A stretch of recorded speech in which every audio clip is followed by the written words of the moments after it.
Hello and welcome to the Game Breakdown. I'm Alex Ford and I'm playing Krater today, Shadows over Solside. It's the first episode in a trilogy of episodes that are going to be released by Fatshark. They're a Swedish developer. You might know them for Lead and Gold, Gangs of the Wild West and Hamilton's Great Adventure. And their latest game, Krater, is an RPG squad-based RTS. Did I mention it's post-apocalyptic as well? And it's set in Sweden, which in itself is an amazing setting. So already from the starting screen you can instantly see it's set in a rather lush post-apocalyptic world.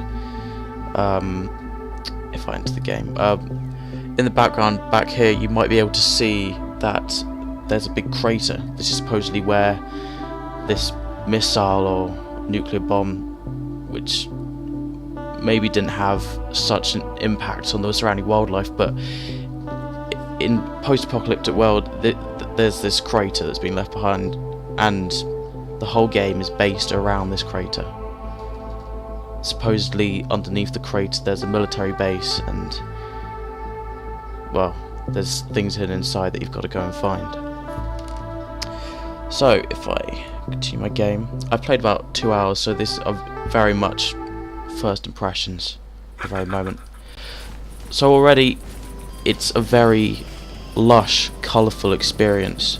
It's not typically brown and overly dusty like many post-apocalyptic games that you know. There's still lots of vegetation and greenery around. There's plenty of fauna in the world, I can certainly assure you. I've died a couple of times, which is annoying. There's a variety of environments. There's deserts, there's pine forests, and there's cities with these buildings around in. It's an amazingly interesting concept. So your main goal as a player is to get your team of a squad of 3 down into this crater, and it essentially turns into a dungeon crawler where you try and get as far down into the crater as possible, fighting monsters and beasts and other people looking for loot down there. Apparently it's got an almost indefinite number of levels and up until the end game, which is very good.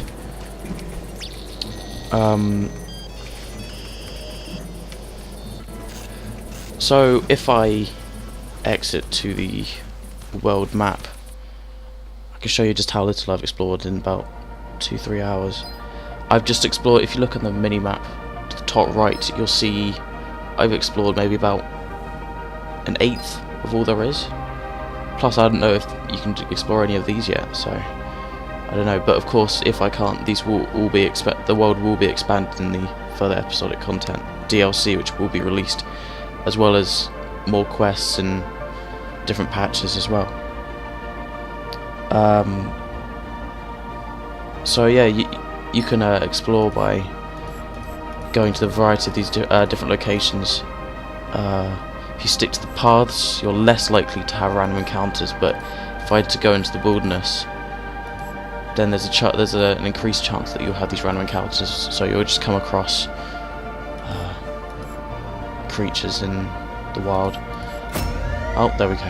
I was going to think that we weren't going to have that one then.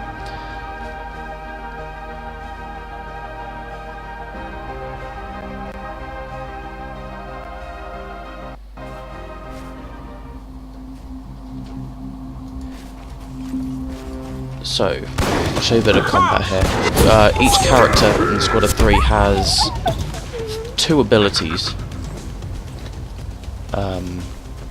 which is quite. It doesn't overcomplicate it. It keeps it simple. Make sure it keeps fast paced, which is exactly what you want from an RPG squad based game. Seems like this area didn't have the most amount of creatures in here. So the world is partially randomized. For the random encounters, you'll enter sort of. Imagine it that it will withdraw the the place you're going to go to out of a hat. There's a set number, and I've bumped into that one a couple of times already. But of course, in the Krater, I'm presuming that those will be randomized. And some of the areas, like the cities, no, not cities, kind of like mini dungeons, settlements that you can go into, are randomized. This is Normalm, I think. All these Swedish names. I'm sure I'm butchering them. So I guess this is a good time to show you some core mechanics. You control 3 characters. As you can see, it's chosen from 4 different classes. So if I open up my roster here, you can see that I've got a Bruiser, which is this one here, a Slayer, this one here, a Medicus, this weedy guy here, he's got tiny shins, just realised, and the Regulator. So the Bruiser's kind of your classic tank. It's there just to absorb damage, to deal out some basic melee of its own, but it's not going to deal out the most amount of damage. The Regulators, the Regulator is there to sort of stun and slow the enemy, keep them back away, so that it's basically a DPS in its terms. The Slayer is melee DPS, basically. And so yeah, now you can hire various different characters via these recruitment officers. You can see that oh, Alex, me. There's a variety of different ones you can buy, all from these 4 classes, but they each have different level caps. As you can see, they've all here, unfortunately, only up to 5. But if you go back to my roster, you'll see that Dr. Cerebro, which I got as DLC for getting the collector's edition. You also get the soundtrack as well, which is very good. This one's up to level 15, which is the highest you can go to. Well, so far I don't know if they're going to release any in the coming patch or anything. So they increase the ranks via a basic leveling system. Leveling up, however, does not increase the stats.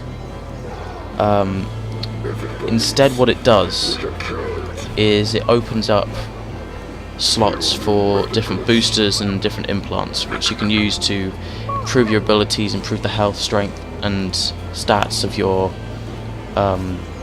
character. So for boosters, improve the effectiveness and what damage is done to the enemy via these different attacks. For example, the Medicus Dr. Cerebro that I've got here, it's healing orb, but then this is basically buffed by plus 7% healing, plus 5%, so plus 12% healing to that, and plus 7 focus and plus 5% healing to sort of an area of effect heal, which is very useful actually when you do it. You could effectively get the characters at their caps to the level of a level 15 character by getting boosters and implants that are pretty high level, but of course it's going to be very expensive, so it might be more worthwhile. In fact, it will definitely be more worthwhile and produce a lot more powerful character if you go for characters with a max rank of 15. Another thing which is pretty good is down here you'll see it's got injuries. Krater has got a fully integrated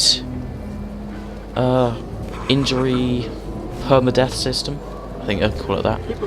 So as you can see alongside here, every time that a character gets knocked down, every time it loses all of its health, it will fall down, and some of this like side vial here,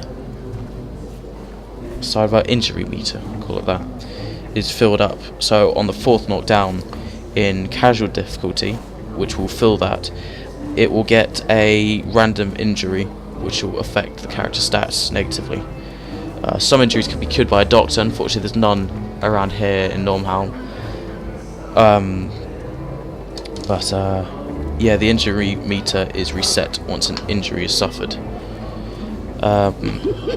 They can only suffer 3 injuries on casual mode. After that, they become immune to any more suffering. Of course, it's casual, so when you up the difficulty to normal, it's a lot more difficult. It requires a lot more management. So when they receive a 4th injury, they are dead forever, permadeath. You will never be able to get the character back again, which is kind of why I'm slightly nervous about Dr. Cerebro. I kind of need to find a doctor pretty quickly with him. Yeah, I'm kind of nervous. But in hardcore, every knockdown causes an injury.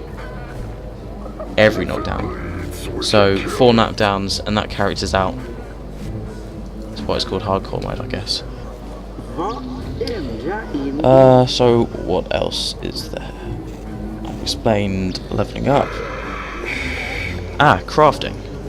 Now the crafting in this game is amazingly extensive. There is very limited weapons. The only weapons you'll find out in the wild from drops are going to be very basic. They're not going to be the best ones at all. The way that you get better weapons, such as this whisk gun that I found, is by finding a blueprint in the wild or buying it off a vendor and then gathering all these materials. Unfortunately, I don't have the right ones available to make this gun or this weapon. You can also make gadgets, which I'll explain shortly, and boosters and implants. So you can make them however you want. So if I open up my inventory, hello. So if I open up my inventory, yeah, it turns into an inventory management game eventually. You'll see all these valuables. You can craft implants, boosters, and weapons from things you find in the wild, like using claws and teeth and random pieces of wood and steel parts and hair and that kind of thing. You can make something like a let's make a defense implant. Actually, no, let's make a shrapnel. Oh, I can't. Damn. Defense implant. Let's just make that. So if we make that, I've then got that here, which I can then put into one of my characters. Right. So gadgets. Gadgets are down here. So I've got 2 explosive grenades and a zapper for my characters. So in combat, let's see if I can go back into combat again. You can use these. They're basically a 3rd ability for your character. They're good for starting off a fight because they often do pretty hefty damage to the enemy. I'll show you a bit of combat here. Go into Mutmawa, and I'll explain some of my gripes about the game. Okay, so I would like the GUI, if it decides to load, to be slightly bigger, because on full resolution it's pretty small. In the heat of battle, when you've got quite a sensitive mouse, it is pretty difficult to just find around. You could use the number keys, but it gets pretty difficult after a while because you end up having to move to... It's either pretty mouse intensive or pretty keyboard intensive, depending on how you want to play. So it'd be quite nice if the GUI at the bottom was slightly larger. On the other hand, however,